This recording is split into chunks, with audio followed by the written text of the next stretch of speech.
This is QTV Nightly News coming to you live from our studios on Caraba Avenue, and I am Jenna Basonko. Thanks for joining us. Here are the main news headlines. 13 ambassadors representing various countries presented their letters of credence to President Barrow on Tuesday at the State House in Banjul. The final phase of preparations for the 15th OIC Banjul Summit is underway as the Gambia looks ahead to hosting a successful summit next month. A delegation of experts from the Organization of Southern Cooperation are in the country as part of efforts to decide on the establishment of a regional interdisciplinary research center in the Gambia. The PRO of the Gambia Police Force has urged vehicle owners to comply with regulations governing traffic and vehicle ownership, particularly on vehicle number plates and vehicles with tinted glasses. The Public Enterprises Committee of the National Assembly organized a public outreach program in Upper River region to create awareness of the roles and mandate of public enterprises. Those were the main headlines, and now the news in detail. Do stay with us.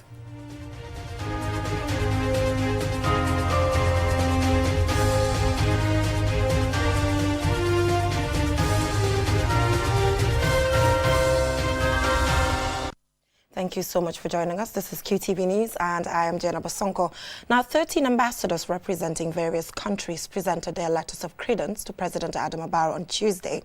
In his address to the new emissaries, the head of the state reiterated his government's commitment to strengthening ties with their respective countries. And Sumane Sonyasi was at the State House in Banjul, and this is his report.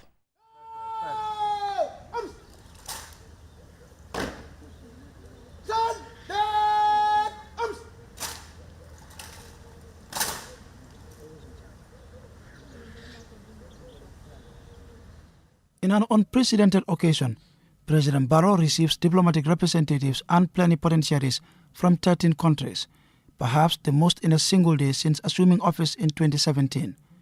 Successively, 9 ambassadors were received in the morning, the ambassadors of the Islamic Republic of Turkey, Portugal, Finland, the Kingdom of Norway, Austria, Egypt, the Democratic Socialist Republic of Sri Lanka, Azerbaijan, and the Kingdom of the Netherlands. Later on Tuesday afternoon, the President also received the Vatican representative, the first religious leader to serve in a diplomatic capacity in the Gambia, the Canadian ambassador, and the envoys of Poland and Ghana respectively. This formal conveyance of their letters of credence marks the beginning of their tour of duty. Following the formalities, the head of state in his address to the new ambassadors reiterates his government's commitment to consolidating already existing ties between their respective countries and the Gambia. And as he underscores the need for more bilateral partnerships, the head of state invites them to engage national stakeholders, particularly in key economic sectors.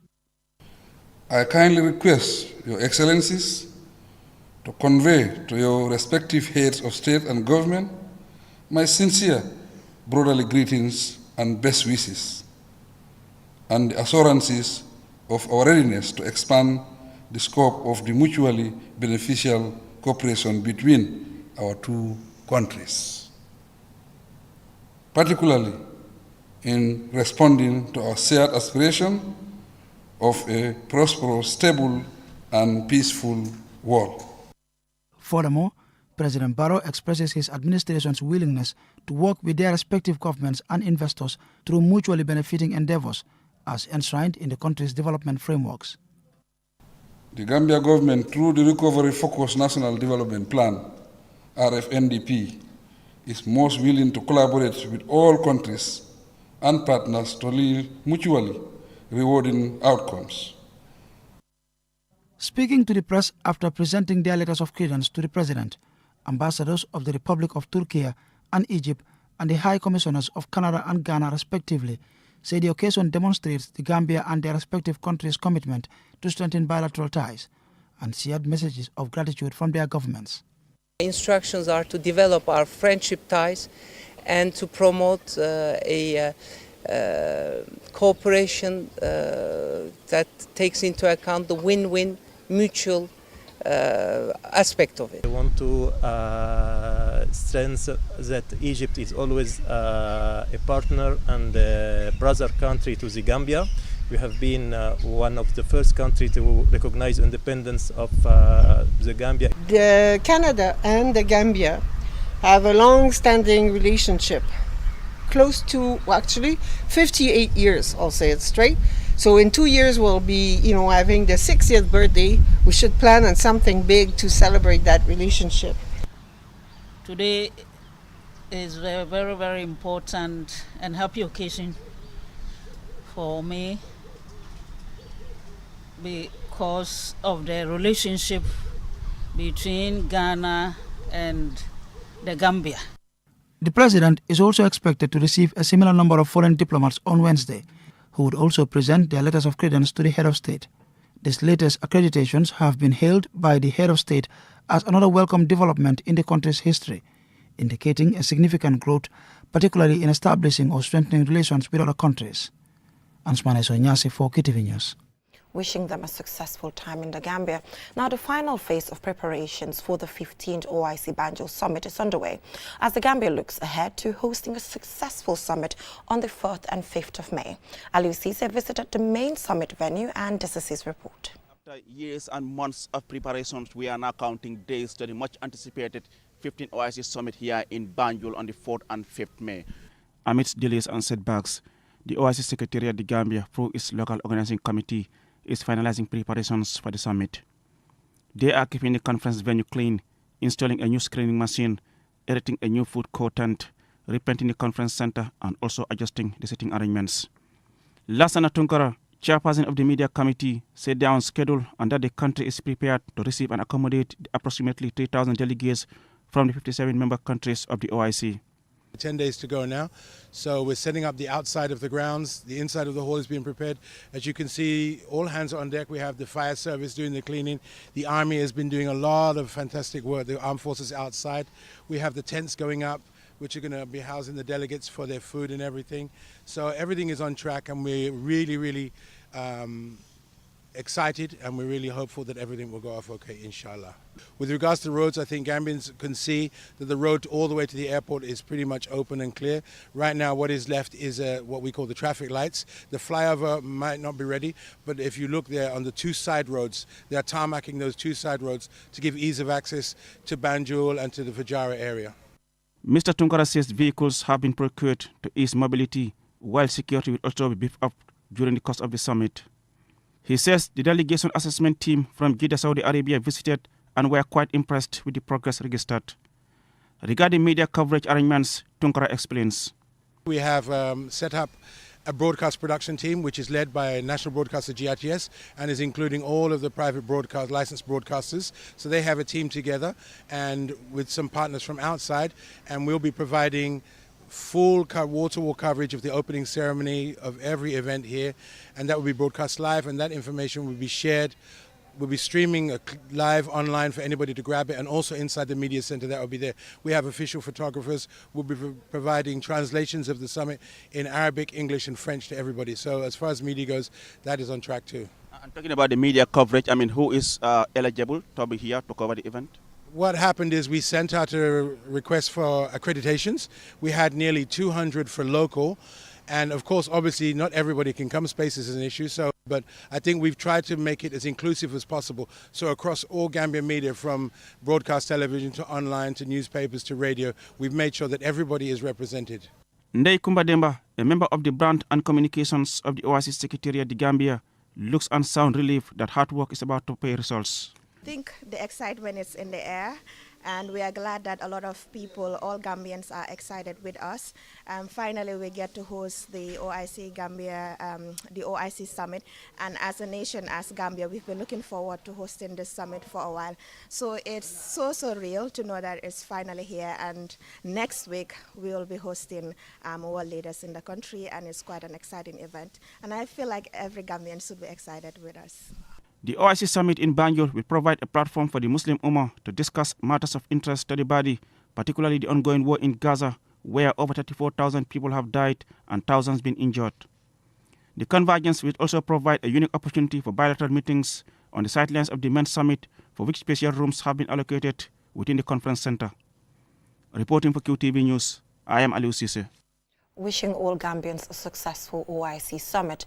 Now, a delegation of experts from the Organization of Southern Cooperation have begun consulting key government institutions in the Gambia as part of efforts to decide on the Gambia becoming the first African country where the organization establishes a regional interdisciplinary research center.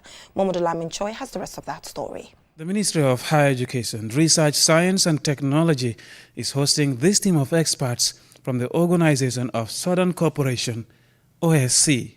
This is a follow-up to an MOU the Minister of Higher Education signed with the Secretary General of the OSC 2 months ago in Addis Ababa. The MOU aims to establish a leading regional transdisciplinary research institute in the Gambia. Professor Harold Woldemariam Teketel is the Under-Secretary General for Research, Evaluation and Technology with the OSC. This year, we're planning to establish 2 intergovernmental transdisciplinary research centers in the Global South, one in Latin America and one here in Africa. So Gambia is going to host the first one. So you are being a pioneer and you are setting the standard. I'm very much happy about that, honestly, for showing interest to host this prestigious center.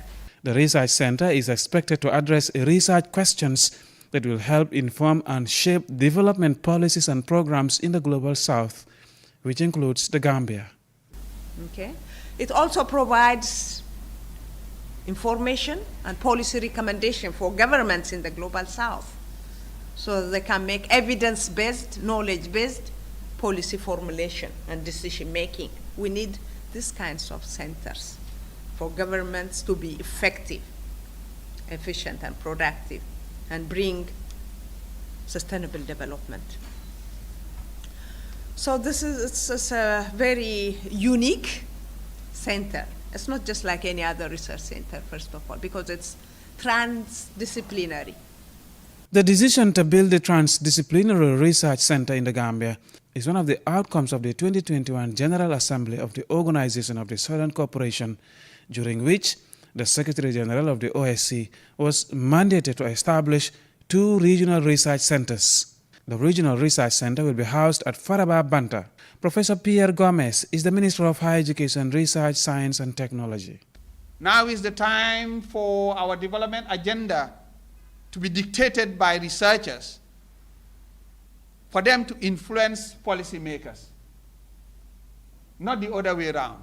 So the research must help address societal needs. And that's what this research center, which is going to happen for the first time, not only in the history of the Gambia, but also in the South through OAC. The Global South is often used to describe developing countries in Asia, Africa, and Latin America. In 2020, the Organization of Southern Cooperation was established to act as an instrument of intellectual, technical, and financial cooperation and solidarity between and among member states. By establishing a research center in the Gambia, the OSC is exploring research as a powerful tool for solving the socio-economic challenges facing the Global South. Momodu Lamin Choi, QTV News. From that story by Momodu Lamin Choi, we will now go for a short commercial break. And when we come back, we have more local news stories. Do stay with us. Gambia is proud to host the 15th OIC Summit on the 4th and 5th May 2024, the second largest gathering of world leaders, kings, presidents, rulers, prime ministers, along with delegates from 57 member countries of the Organization of Islamic Cooperation will gather in our beloved nation for this historic event. The theme of the summit is enhancing unity and solidarity through dialogue for sustainable development. It's a platform to foster cooperation, promote peace and drive sustainable development across the Ummah and the world at large. We call on all Gambians to unite and support the government as it strives to host a memorable and successful event. Let's showcase our hospitality, culture and the beauty of the Gambia to the world. Join us in making history. Let's stand together, united as one, to ensure the 15th OIC Summit in the Gambia is an event to remember. Together, we can make a difference. The third edition of the Organization of Islamic Cooperation Investment Forum will be held in the Gambia under the auspices of His Excellency President Adama Barrow and the OIC Secretary General on Thursday, 2nd and 3rd May 2024 at the Carabao Hotel. Welcome, ahlan wa sahlan, welcome to Banjul. The golden opportunity to the smiling coast of Africa will bring together presidents of international financial institutions, including ISDB, AFDB, Badia, Afrexim Bank, Fagas, and others. The Investment Forum will also convene the highest level of economic and investment actors across the 57 OIC member countries from both the public and private sector to explore investment opportunities in the Gambia and promote economic growth and job creation. Other attendees will include senior government actors, 60 top international investors, employers' federations, chambers of commerce, professional associations, bankers, and insurers. We welcome the investors to come and invest into the Gambia. We are open for business. Don't miss the chance to be part of this transformative process.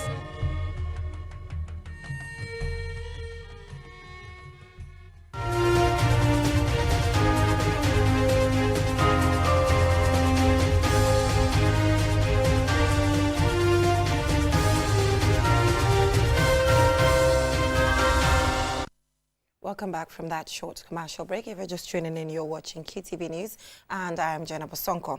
The Public Relations Officer of the Gambia Police Force has urged vehicle owners to comply with regulations governing traffic and vehicle ownership, particularly on vehicle number plates and vehicles with tinted glasses. Here is an excerpt. The Operation Unnumbered Vehicle, which has been launched by the Mobile Traffic Unit of the Gambia Police Force, Commissioner King Kuli and his personnel are actively, because we realize that there has been a lot of reported cases of hit and run. And when we say hit and run, it's like a vehicle having to have knocked down an individual and wouldn't actually stop, but would go. And some of these vehicles, if they don't have any number plate, it will be difficult to report. When you say it's a Benz, how many Benz are in this country? When you say it's a taxi, how many taxis are in this country? And so having to have number plates in the vehicle will be able to help bystanders to actually be able to identify or even pick the number. And not only that, but vehicles who are also involved in criminal activities in general, because if they don't have numbers, it will be difficult to identify. But also owing to the fact that this is a requirement of every vehicle that would ply on our road, that it has registration number, because that's the identity, that is the name of the vehicle. So for that being as it may, the Gambia Police Force team, it's very necessary to ensure that every vehicle that plies on our road has a number plate. When I actually have seen a little bit of changes, almost hardly I see a vehicle now without a number plate. And it's not only for commercial vehicle and private vehicle, even for government agencies and institutions, because we say every vehicle. The specific conditions to tinted vehicle, I may not be able to remember from the top of my head, but I do understand that, and I do know that the Office of the Inspector General of Police is responsible of awarding clearance, that is allowing people to tint their vehicles. And anytime you have to apply, when you apply, and this will be processed at the Office of the Inspector General of Police. So there are specifications. Generally, there are specific people or individuals by virtue of their offices are allowed to actually have their vehicle tinted. And at a point in time, if I can remember, there was a point when this was even announced by the government that only this number of people are allowed. But also security outfits, their vehicles and all that, because of the nature of their job, are equally allowed. At individual level, it is at the discretion of the Inspector General of Police, who would actually give clearance for people to put but not everybody. It's not like, okay, I have the amount, because it's 15,000. Okay, I have the amount to pay for clearance. Then it's like the requirement is not the money. The requirement is not the money, the requirement is security related. So the Inspector General of Police would look whether it requires you to have it or not. So it's not compulsory that I have 15,000, I can clear. Because again, let's look at it, or let's face the fact that criminals could take advantage of this and tint their vehicles. The Gambia Police Force PRO there on vehicle regulations. Now moving on, the Public Enterprises Committee of the National Assembly recently organized a public outreach program in Basse in the Upper River region to create awareness of the roles and mandate of public enterprises. Alaji A.F. Jallo filed on this report. The theme of the Public Enterprises Committee's outreach program, enhancing public knowledge on the work of public enterprises. The interface is aimed at sensitizing the citizens about the Public Enterprise Committee's role in overseeing state-owned enterprise and to gather first-hand information how state-owned enterprises deliver services to the people. In Basse, the committee visited the regional governor's office Basse Area Council, and Gambia Radio and Television Services to discuss with them about their services. During the public engagement, the chairman of the Public Enterprise Committee, Honorable Lamin J. Sane, spoke about the objective of the outreach. We deliberately choose URR for a purpose, because people elect for us. When we are into the parliament, some people are not even aware what are we doing. So it's important for us to take our job to them so that they know exactly what we are doing, and not also that it's a kind of validation program to gauge us in terms of legislation, in terms of oversight and representation, whether actually we are doing our core mandate as they voted us for us to be in the parliament. Idrissa Keta, the national coordinator of Tostan International, the Gambia, and a participant at the event, applauded the Public Enterprises Committee for engaging the public on how state-owned enterprises deliver essential services to the public. I think it's a very significant meeting for the PEC committee to have this interface with the people, meaning directly talking to the people about their roles and responsibilities, and to hear from people. Some of the concerns, as you have raised, are very significant to the daily lives of every Gambian who are the voters, and some of the issues people raise here are internet connection, how the prices are skyrocketing in terms of certain goods and services, but also our daily needs, because we cannot go without these daily needs. These are so important, and there are enterprises that are responsible for procurement, distribution, sales of these goods, and these are basic goods of the citizen. Honorable Almami Jiba, National Assembly member for Fonyi Councillor and a member of the Public Enterprise Committee, has this to say about the outcome of the outreach program. Public hearing is the key to make sure we redirect the 14 state-owned enterprises. What we had in Basse today is of a whim, and it's of importance. And we could also avail and give us a rightful decision in terms of our operations. Because as a committee, most of the work that we do normally do, we invite public enterprises executives to the National Assembly. We do less of rollout. But today in Basse, we can tell you the whole of URR, ranging from ordinary members, councillors, venerable stakeholders, a lot of key people are all invited. The Public Enterprises Committee is responsible for gathering facts, making findings and recommendations on matters relating to public enterprises. The public engagement in URR was crucial for the committee to gather first-hand information from the public on service delivery, the challenges and the way forward. This engagement will help policymakers on their decision-making process. For QTV News, I am Alaji A.F. Jallo. Still on local news, the Gambian chapter of the Network of Locally Elected Women of Africa, REFELA, commenced a two-day retreat on Tuesday, focusing on UNDP financial guidelines, project management, monitoring and evaluation, and strategic communication. Lena E. Igwinyiba has more. The retreat aims to enhance theoretical knowledge, practical application, and team building among REFELA members and national coordinators to discuss women empowerment programs and the way forward. The event is also the last activity of the first phase of the Youth Volunteerism Project, launched last year in partnership with the United Nations South-South Cooperation, the Islamic Development Bank, the Arab Bank for Africa, and UNDP Gambia. Aisatunjai is the national coordinator of REFELA. One of the major objectives of REFELA is to empower women politically, but it's not only women, but women and youth. Therefore, building your capacity is a way of trying to help you to come up with ideas and suggestions of how you can build up your own respective municipalities or areas that you come from. The REFELA project aims to empower 500 youths in Banjul with vocational skills over a 5-year period, offering international travel opportunities for skills development, job enhancement, and fostering youth volunteerism amid COVID-19. Currently, 60 youths are undergoing training in various fields, receiving monthly stipends for transportation. Modu Jonga, CEO of Banjul City Council, and Aziz Dabakh Gay, the Deputy Mayor of Banjul, both expressed their support for REFELA and encouraged the organization to continue its impactful work. Banjul City Council and the management is proud to be associated with the Youth Volunteerism Project of REFELA, and the theme of this two-day retreat is indeed essential and timely, within the framework of the youth project.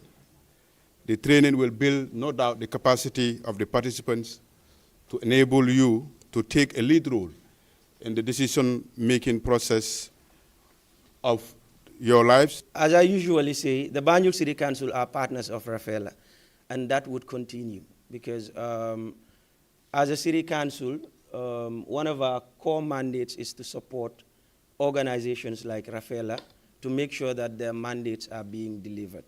So we're very happy and delighted to always participate in your forums, and I am once again encouraging all Rafaela membership. I know you're doing extremely well, but whatever you're doing, keep on doing it and keep perfecting it, because you're serving as an example not just for Gambians and other regions in the Gambia, but as well as the entire continent. The second phase of the project is set to commence soon, offering additional international travel opportunities for young people to strengthen their capacity for meaningful employment. Reporting for KTV News, I am Lena Igwenyiba. From that story by Lena Igwenyiba, let's recap our main headlines. 13 ambassadors representing various countries presented their letters of credence to President Adama Barrow on Tuesday at the State House in Banjul.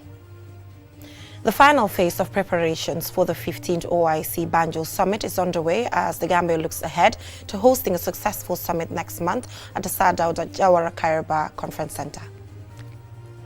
A delegation of experts from the Organization of Southern Cooperation are in the country as part of efforts to decide on the establishment of a regional interdisciplinary research center in the Gambia. The PRO of the Gambia Police Force has urged vehicle owners to comply with regulations governing traffic and vehicle ownership, particularly on vehicle number plates and vehicles with tinted glasses. The Public Enterprises Committee of the National Assembly organized a public outreach program in the Upper River region to create awareness of the roles and mandates of public enterprises. That is all we have for you in this edition of QTV News. Do join us tomorrow, same time for more news. Thanks for watching.